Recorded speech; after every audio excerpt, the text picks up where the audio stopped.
ಈ ವರ್ಷ ಬೆಳಕಿನ ಹಬ್ಬ ದೀಪಾವಳಿಯಂದು ಕೆಲವು ವಿಶೇಷ ಯೋಗಗಳು ಸೃಷ್ಟಿಯಾಗಲಿದೆ. ಇದರಿಂದಾಗಿ ಕೆಲವು ರಾಶಿಯವರಿಗೆ ಹೆಚ್ಚಿನ ಶುಭ ಫಲಗಳನ್ನು ತಂದರೆ, ಕೆಲವರಿಗೆ ಆರ್ಥಿಕ ವಿಷಯಗಳು, ವೃತ್ತಿ ಮತ್ತು ವಿದೇಶ ಪ್ರಯಾಣದಲ್ಲಿ ಗಮನಾರ್ಹ ಯಶಸ್ಸನ್ನು ತರುತ್ತದೆ. ಹಾಗಾಗಿ ಎಲ್ಲಾ 12 ರಾಶಿಗಳ ಮೇಲೆ ದೀಪಾವಳಿ ಹಬ್ಬದ ಪ್ರಭಾವವೇನು ಎಂಬುದು ಇಲ್ಲಿದೆ. ವೈದಿಕ ಜ್ಯೋತಿಷ್ಯದ ಪ್ರಕಾರ ಹಬ್ಬಗಳ ಸಮಯದಲ್ಲಿ ಗ್ರಹಗಳು ಸಂಚಾರ ಮಾಡಿ ಅನೇಕ ಶುಭ ಮತ್ತು ರಾಜಯೋಗಗಳನ್ನು ಸೃಷ್ಟಿಸುತ್ತವೆ. ಈ ವರ್ಷ ದೀಪಾವಳಿ ಹಬ್ಬವು ಅಕ್ಟೋಬರ್ 20ರಿಂದ ಪ್ರಾರಂಭವಾಗುತ್ತಿದೆ. ಈ ದಿನ ಗ್ರಹಗಳ ಸ್ಥಾನಗಳು ಅಪರೂಪದ ಮತ್ತು ಶಕ್ತಿಯುತವಾದ ಯೋಗಗಳನ್ನು ರೂಪಿಸುತ್ತವೆ. ದೀಪಾವಳಿಯ ದಿನದಂದು ಗುರುವು ತನ್ನ ಉಚ್ಚ ರಾಶಿಯಲ್ಲಿ ಅಂದರೆ ಕರ್ಕ ರಾಶಿಯಲ್ಲಿ ಸಾಗುತ್ತಾನೆ. ಇದು ಕೇಂದ್ರ ತ್ರಿಕೋನ ಮತ್ತು ಹಂಸ ರಾಜಯೋಗವನ್ನು ಸೃಷ್ಟಿಸುತ್ತದೆ. ಇದಲ್ಲದೆ ವೈಭವ ಲಕ್ಷ್ಮಿ ರಾಜಯೋಗ ಕೂಡ ಸೃಷ್ಟಿಯಾಗಲಿದೆ. ಈ ರಾಜಯೋಗದ ಸಂಯೋಜನೆಯಿಂದಾಗಿ ಕೆಲವು ರಾಶಿಚಕ್ರ ಚಿಹ್ನೆಗಳ ಭವಿಷ್ಯವೂ ಪ್ರಕಾಶಮಾನವಾಗಿರುತ್ತದೆ. ಈ ಯೋಗಗಳ ನಿರ್ಮಾಣದಿಂದಾಗಿ ಕೆಲವು ರಾಶಿಯವರಿಗೆ ತಮ್ಮ ಜೀವನದಲ್ಲಿ ಶುಭ ಫಲಿತಾಂಶಗಳು ದೊರಕಲಿದೆ. ಜೊತೆಗೆ ಕೆಲವು ರಾಶಿಗಳ ಮೇಲೆ ಮಹಾಲಕ್ಷ್ಮಿಯ ವಿಶೇಷ ಕೃಪೆ ಇರಲಿದೆ. ಹಾಗಾಗಿ ಈ ವರ್ಷದ ದೀಪಾವಳಿಯಂದು ರೂಪುಗೊಳ್ಳಲಿರುವ ಈ ಶುಭ ಯೋಗಗಳಿಂದಾಗಿ ಯಾವ ರಾಶಿಗಳಿಗೆ ಹೆಚ್ಚಿನ ಲಾಭವಾಗಲಿದೆ ಮತ್ತು ಲಕ್ಷ್ಮೀ ದೇವಿಯ ಕೃಪೆ ದೊರಕಲಿದೆ, ಯಾವ ರಾಶಿಯವರ ಅದೃಷ್ಟ ಕುಲಾಯಿಸಲಿದೆ ಎಂಬುದನ್ನು ತಿಳಿಯೋಣ. 1. ಮೇಷರಾಶಿ. ದೀಪಾವಳಿಯ ಸಮಯದಲ್ಲಿ ಮೇಷರಾಶಿಯ ಜನರು ಸಕಾರಾತ್ಮಕ ಶಕ್ತಿಯಿಂದ ತುಂಬಿರುತ್ತಾರೆ. ಅಷ್ಟೇ ಅಲ್ಲ, ನಿಮಗೆ ಆರ್ಥಿಕ ಲಾಭಗಳು ಬರಲಿವೆ.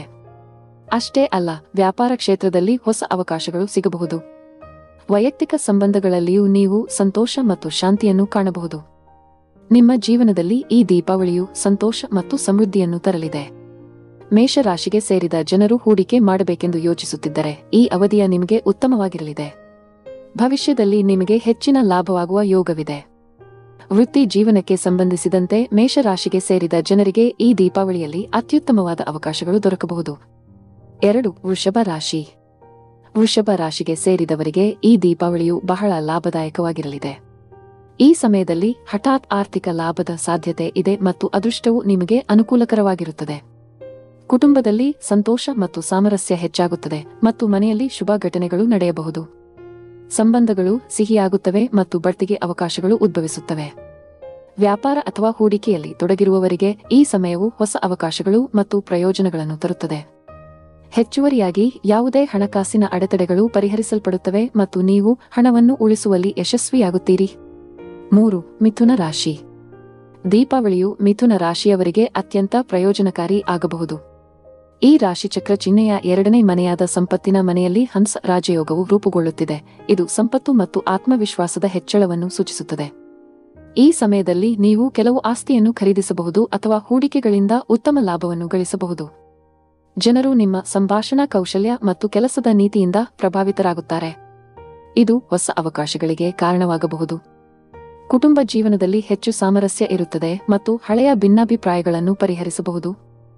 ನಿಮ್ಮ ಸೃಜನಶೀಲತೆಯು ಹೆಚ್ಚಾಗುತ್ತದೆ. ಇದು ನಿಮ್ಮ ಕೌಶಲ್ಯಗಳನ್ನು ಮತ್ತಷ್ಟು ಅಭಿವೃದ್ಧಿಪಡಿಸಲು ಅನುವು ಮಾಡಿಕೊಡುತ್ತದೆ. 4. ಕಟಕ ರಾಶಿ. ಸಂಪತ್ತಿನ ದೇವತೆಯಾದ ಲಕ್ಷ್ಮೀ ದೇವಿಯ ಅನುಗ್ರಹದಿಂದಾಗಿ ಕಟಕ ರಾಶಿಯವರಿಗೆ ತುಂಬಾ ಪ್ರಯೋಜನಕಾರಿಯಾಗಲಿದೆ. ಈ ದಿನ ಗುರುವು ನಿಮ್ಮ ರಾಶಿಯ 6ನೇ ಮತ್ತು ಅದೃಷ್ಟದ ಮನೆಯಲ್ಲಿರುತ್ತಾನೆ. ಅಲ್ಲದೆ ಈ ಅವಧಿಯಲ್ಲಿ ನಿಮ್ಮ ಆತ್ಮವಿಶ್ವಾಸದಲ್ಲಿ ಉತ್ತಮ ಹೆಚ್ಚಳವನ್ನು ನೀವು ನೋಡುತ್ತೀರಿ. ನಿಮ್ಮ ಸಂಗಾತಿಯೊಂದಿಗಿನ ನಿಮ್ಮ ಸಂವಹನವು ಉತ್ತಮವಾಗಿರುತ್ತದೆ. ನಿಮ್ಮ ಮಾತಿನಲ್ಲಿ ಮಾಧುರ್ಯ ಕಂಡುಬರುತ್ತದೆ. ಅಲ್ಲದೆ ಧಾರ್ಮಿಕ ಚಟುವಟಿಕೆಗಳಲ್ಲಿ ನಿಮ್ಮ ಮನಸ್ಸು ಸಂತೋಷವಾಗಿರುತ್ತದೆ. ಈ ಅವಧಿಯಲ್ಲಿ ನಿಮಗೆ ಅದೃಷ್ಟ ಸಿಗುತ್ತದೆ. ಈ ಸಮಯವು ನಿಮ್ಮ ಆಸೆಗಳನ್ನು ಈಡೇರಿಸುವ ಸಮಯವಾಗಿರಬಹುದು. ವಾಹನಗಳು ಅಥವಾ ಆಸ್ತಿಗೆ ಸಂಬಂಧಿಸಿದ ವಿಷಯಗಳಿಂದ ನೀವು ಪ್ರಯೋಜನ ಪಡೆಯುತ್ತೀರಿ. ನಿಮಗೆ ಮಹತ್ವದ ಉದ್ಯೋಗ ಅಥವಾ ವೃತ್ತಿ ಅವಕಾಶವೂ ಸಿಗಬಹುದು. 5. ಸಿಂಹ ರಾಶಿ. ಸಿಂಹ ರಾಶಿಗೆ ಸೇರಿದ ಜನರಿಗೆ ಈ ವರ್ಷದ ದೀಪಾವಳಿಯು ಉತ್ತಮ ಅವಕಾಶಗಳನ್ನು ತರಲಿದೆ. ಈ ಅವಧಿಯಲ್ಲಿ ನಿಮ್ಮ ಅಪೂರ್ಣ ಕಾರ್ಯಗಳೆಲ್ಲವೂ ಪೂರ್ಣಗೊಳ್ಳುತ್ತವೆ. ಮದುವೆ ಅಥವಾ ಸಂಬಂಧಗಳಿಗೆ ಸಂಬಂಧಿಸಿದ ಅಡೆತಡೆಗಳನ್ನು ಎದುರಿಸುತ್ತಿರುವವರಿಗೆ ಪರಿಹಾರ ಸಿಗುತ್ತದೆ. ವಿಶೇಷ ವ್ಯಕ್ತಿಯೊಬ್ಬರು ನಿಮ್ಮ ಜೀವನದಲ್ಲಿ ಪ್ರವೇಶಿಸಬಹುದು. ಕುಟುಂಬದಲ್ಲಿ ಸಂತೋಷ ಮತ್ತು ಸಂತೋಷದ ವಾತಾವರಣವನ್ನು ಸೃಷ್ಟಿಸಬಹುದು. ಉದ್ಯೋಗಿಗಳಿಗೆ ಹೊಸ ಜವಾಬ್ದಾರಿಗಳು ಮತ್ತು ಬಡ್ತಿ ಅವಕಾಶಗಳು ಸಿಗಬಹುದು.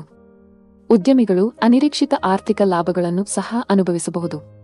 ಈ ಸಮಯವು ಹೊಸ ಯೋಜನೆಗಳು ಅಥವಾ ಹೂಡಿಕೆಗಳಿಗೆ ಪ್ರಯೋಜನಕಾರಿಯಾಗಿದೆ. ಮಕ್ಕಳು ವೈವಾಹಿಕ ಜೀವನದಲ್ಲಿ ಸಂತೋಷ ಮತ್ತು ಹೆಚ್ಚಿದ ಸಾಮರಸ್ಯವನ್ನು ತರುತ್ತಾರೆ. 6. ಕನ್ಯಾ ರಾಶಿ. ಕನ್ಯಾ ರಾಶಿಯವರಿಗೆ ಅತ್ಯಂತ ಶುಭ ಮತ್ತು ಪ್ರಯೋಜನಕಾರಿ. ಗಮನಾರ್ಹವಾಗಿ ಈ ರಾಜ್ಯಯೋಗವು ನಿಮ್ಮ ಲಗ್ನದಲ್ಲಿ ರೂಪುಗೊಳ್ಳುತ್ತಿದೆ. ಇದು ನಿಮ್ಮ ವ್ಯಕ್ತಿತ್ವ ಮತ್ತು ಆತ್ಮವಿಶ್ವಾಸವನ್ನು ಗಮನಾರ್ಹವಾಗಿ ಹೆಚ್ಚಿಸುತ್ತದೆ. ಈ ಸಮಯದಲ್ಲಿ ನಿಮ್ಮ ಸಾಮರ್ಥ್ಯಗಳಲ್ಲಿ ನಿಮಗೆ ಸಂಪೂರ್ಣ ವಿಶ್ವಾಸವಿರುತ್ತದೆ. ಹೊಸ ಅವಕಾಶಗಳನ್ನು ಗ್ರಹಿಸುವುದು ಸುಲಭವಾಗುತ್ತದೆ. ಕೆಲಸದ ವಿಷಯದಲ್ಲಿ ಕಂಪನಿಗಳಲ್ಲಿ ಹಿರಿಯ ಹುದ್ದೆಗಳನ್ನು ಹೊಂದಿರುವವರು ಹೊಸ ನಾಯಕತ್ವದ ಅವಕಾಶಗಳನ್ನು ಕಂಡುಕೊಳ್ಳುತ್ತಾರೆ.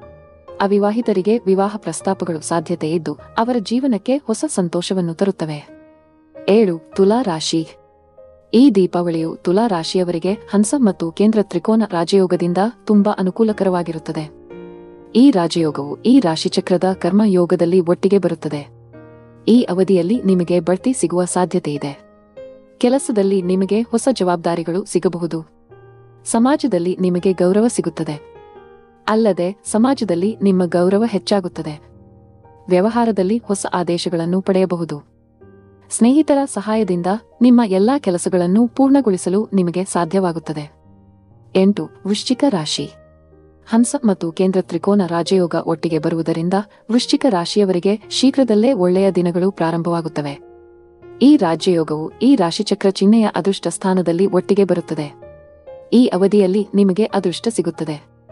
ವಿದೇಶಕ್ಕೆ ಹೋಗುವ ಅವಕಾಶವೂ ಸಿಗುತ್ತದೆ. ಸಮಾಜದಲ್ಲಿ ನಿಮ್ಮ ಇಮೇಜ್ ಉತ್ತಮ ರೀತಿಯಲ್ಲಿ ಕಂಡುಬರುತ್ತದೆ. ನಿಮ್ಮ ಪ್ರತಿಭೆಗೆ ಉತ್ತಮ ವ್ಯಾಪ್ತಿ ಸಿಗುತ್ತದೆ. ಸ್ನೇಹಿತರ ಬೆಂಬಲ ಸಿಗುತ್ತದೆ. 9. ಧನು ರಾಶಿ.